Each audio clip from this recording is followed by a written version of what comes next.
Remind me the last time white supremacists hijacked planes, flew them into buildings, and killed 3,000 people. Remind me the last time white supremacists were burning down businesses and causing violence all summer of 2020. Remind me the last time white supremacists were beheading people on video and posting it for the whole world to see as a warning. Tell me, was it white supremacists that gave us the Patriot Act? I'll wait, I've got time. Alex, is this you? Yeah, interrupting my popsicle eating for this one. But you all think y'all be onto something draped in your American flag, right? All right. How would you like this? Alphabetically or in the order you listed them? Either way, let's get it. Remind me the last time white supremacists hijacked planes, flew them into buildings, and killed 3,000 people. You want to talk about the first aerial assault in this country's history? All you have to do is look to 1921, Tulsa. That is when white supremacists, even with aircraft being in their infancy, decided to bomb a whole community. And more than 3,000 were displaced or killed. Next. And let's not forget 1985, where the city of Philadelphia employed helicopters to actually drop bombs on a black community in the Operation Move Zone. Y'all make this too easy. But let's keep going. Next. Remind me the last time white supremacists were burning down businesses and causing violence all summer. I could go to Tulsa, 1921, but that'd be too easy, because it wasn't even the worst. The red hot summer of 1919 witnessed tens of thousands of black people killed at the hands of white supremacists. From East St. Louis to Elaine, Arkansas. Let's not forget Rosewood. Or just pick a place on this map, because on average they represent the death of thousands of black people at the hands of white supremacists. Now let's move on to the fact that we are still adding to the death toll associated with the Tulsa massacre, because we're still finding mass graves even today. As you were saying, remind me the last time white supremacists were beheading people on video and posting it for the whole world to see as a warning.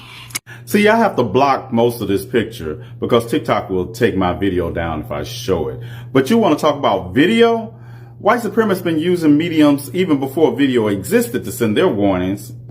White supremacists use postcards, lynching postcards, to show their handiwork and send it around to their friends. While photography was in its infancy, they used postcards and sent their threats of lynching of black people around the country. What in the entire hell are you talking about? Tell me, was it white supremacists that gave us the Patriot Act? I'll wait, I've got time. Yes, literally, yes, it was white supremacy that gave us the Patriot Act. But you know what we haven't got? After 400 years of being lynched in this country, we can't even get the Emmett Till Anti-Lynching Act passed that would make it a hate crime to lynch people. The George Floyd Police Reform Act or the For the People Act. Go pick up a... What's a historical fact that you had to learn on your own and not in school? I'll go first. This is Lake Lanier in North Georgia, and I had to learn that this lake was built on top of a black town named Oscarville. Now, Lake Lanier was created in 1956, but we have to go back to 1912 to get a little piece of its origin story. Oscarville, Georgia was a prosperous black community that consisted of over 1,100 black people, most of whom descended directly from free enslaved people. At their own schools, their own churches, their own hospital, all of it. But all of that would change between September 5th and September 12, 1912, when a 22-year-old white woman named Ellen Grice and an 18-year-old white woman named May Crow would both report that black men had assaulted them. The police would go on a search and eventually arrest and intimidate 16-year-old Ernest Knox and coerce him into a confession. A mob of 2,000 white men had assembled, called for the hanging of Ernest Knox. He was eventually found guilty with another black teenager named Oscar Daniel. 8,000 white people congregated for their hanging. White terrorist and vigilante group called the Night Riders then made it their mission to drive every black person out of town. Over the next several years, 98% of the residents of Oscarville were either forced out or killed because they refused to leave. The deeds of the black-owned land and black-owned houses conveniently then found their way into the hands of white people. Oscarville would eventually become a ghost town, and it would eventually be flooded in the 1950s to create Lake Lanier. The lake is named after Sidney Lanier, a white man and former Confederate soldier. Did y'all know that? Oh yeah, I've got one. Let's talk about the Tulsa Race Massacre. Now, thanks to TikTok, a lot of y'all are knowledgeable about this already. However, I didn't find out about this until my freshman year of college. I went to an HBCU, so they taught us the truth. Before my HBCU, I went to predominantly white schools, so obviously I didn't learn that in history. For those that don't know, the Tulsa Race Massacre happened in 1921 in the Greenwood district of Tulsa, Oklahoma. There was this thriving black community there that they called Black Wall Street. Black-owned restaurants and businesses and people just thriving and enjoying life. White folks didn't like that shit, so they decided to completely terrorize the entire Black Wall Street community for 2 long days. They dropped bombs, set places on fire, killed over 800 people, all because they were black in a thriving community by themselves, minding their business. They don't teach this in public school, and it's because they're ashamed of it. And they should. From May 31st to June 1st, 1921, a race massacre took place in the Greenwood district of Tulsa, Oklahoma.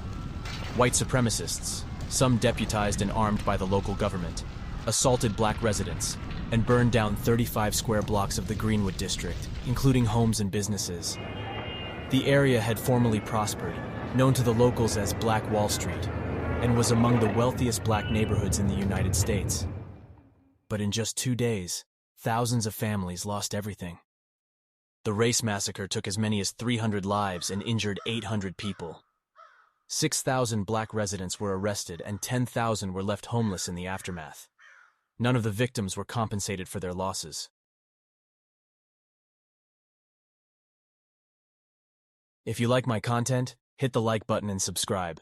And also, on this date, the Tulsa Race Massacre of 1921 in the Greenwood district of Tulsa, Oklahoma. Did you know that the Tulsa Race Massacre was the first time bombs were dropped on U.S. soil? Did you know that black folks in Greenwood completely rebuilt their community after the massacre? In fact, they got the nickname Black Wall Street after the rebuild. And did you know that Greenwood was destroyed a second time, 40 years later, when they ran a freeway through it? And did you know that the community hasn't been the same since? And did you know that survivors of that massacre are still alive today, over 100 years later, fighting for reparations? And did you know that the state of Oklahoma is fighting to deny them reparations? Tulsa's government failed its people.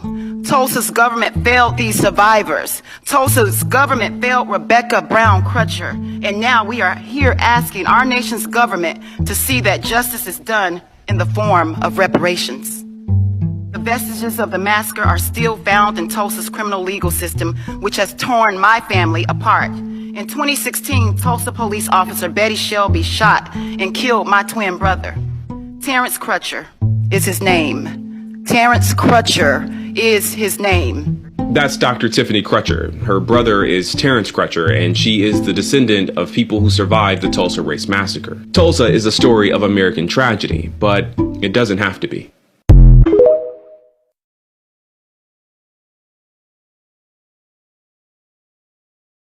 The most successful black-owned area in the country was destroyed. It was burned to the ground, and hundreds of black lives, my people, were lost in this horrible massacre. It's scary to think that on that day, the quickest way to lose your life was to live in Tulsa and have melanin in your skin. In the words of my favorite Broadway play, Hamilton, you have no control who lives, who dies, and who tells your story. And for 100 years, Tulsa's story has not been told. Instead, it was Tulsa's dirty little secret that no one talked about. But today, 100 years later, history has its eyes on Tulsa. A black teenage boy, Dick Rowland, 19 years old, who shined shoes downtown. A white girl, Sarah Page, 17 years old, who operated an elevator in a downtown building called the Drexel Building. We don't know exactly what actually happens, but upon entering, we think he may have tripped and bumped into the white elevator operator, Sarah Page. She screams. The clerk from a nearby store comes to her rescue, and Dick Rowland did what any normal African American would have done. He ran, and he ran to Greenwood. Before the day was over, he was arrested and brought to the county jail, which, of course, is on the south side of the tracks, in the midst of the white business district. The Tulsa Tribune published an article entitled "Nabbed Negro for Attacking Girl in an Elevator." The newspaper, the white newspapers, implies that there needs to be a lynching tonight. And so Black World War I veterans come down to the courthouse to protect this young man from being lynched. One of the white men in the crowd attempts to disarm one of the, we believe, Black veterans. A shot is fired, it hits a white bystander, and they begin firing upon the Black men. In the words of a number of survivors of the massacre, all hell broke loose after that. The violence lasted roughly 16 hours. Black men in the Greenwood community put up a vigorous, albeit short-lived, defense. They were outnumbered, outgunned. The sheriff has deputized a number of white citizens who have no training in law enforcement, mob control. They have now been given legal permission to participate in mayhem, looting and murdering. Hatred and jealousy still lives in some people. Please don't forget to leave your opinion down below what you think, and don't forget to subscribe, turn on notification. Anytime I upload, you will be notified. Stay blessed and bye-bye.